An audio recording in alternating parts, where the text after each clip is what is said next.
ఈ ఒక్క కొబ్బరి చెట్టుకు దాదాపు 200 కాయలు కాశాయి. ఇది చాలా అద్భుతమైన విషయంగా చెప్పుకోవచ్చు. చాలా తక్కువ సందర్భాల్లో మాత్రమే ఇలా జరుగుతుందని చెప్తా ఉన్నారు. 1 2 3 4 గెలలు ఉన్నాయి. ఇప్పటికే 2 గెలల నుంచి కాయలు పూర్తి స్థాయిలో కోసేసామనేది కూడా చెట్లను సాగు చేస్తున్న రైతు ప్రవీణ్ గారు చెప్తా ఉన్నారు. గతంలో మహబూబ్ నగర్ జిల్లా, ప్రస్తుత వనపర్తి జిల్లాలోని పెబ్బేరు పట్టణం పక్కనే ఉన్నటువంటి తలకంటి ఆర్గానిక్ ఫార్మ్స్ లో మనం ఉన్నాము. 9 ఎకరాల్లో మామిడి తోట పెంచుతున్నారు.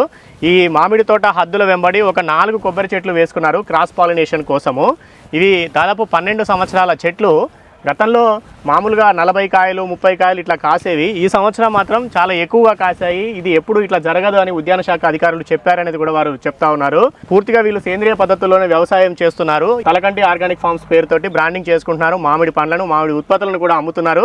ఇలాంటి ఆలోచననే చాలా మంది రైతులు కూడా చేయాలి. వాళ్ళు పండించిన పంటకు మంచి ధరలు పొందాలంటే వాళ్ళు సొంతంగా బ్రాండింగ్ చేసుకోవాలి, వాళ్ళు సొంతంగా మార్కెటింగ్ చేసుకోవాలి. అప్పుడు మంచి ఫలితాలు వస్తాయి.